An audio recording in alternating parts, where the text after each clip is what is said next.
水，摆入盘中，另起锅放入食用油，把蒜末倒进来，炒出香味。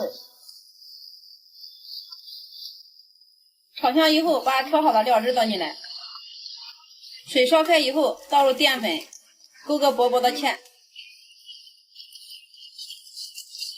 熬至汤汁粘稠，把葱花加进来，小米辣放进来，搅拌均匀，再放入小磨香油适量，搅拌均匀，关火，美味即成。把熬好的蚝油料汁倒在生菜上面，一道味道鲜美，蚝油生菜就做好了。哇，太香了！这种做法非常的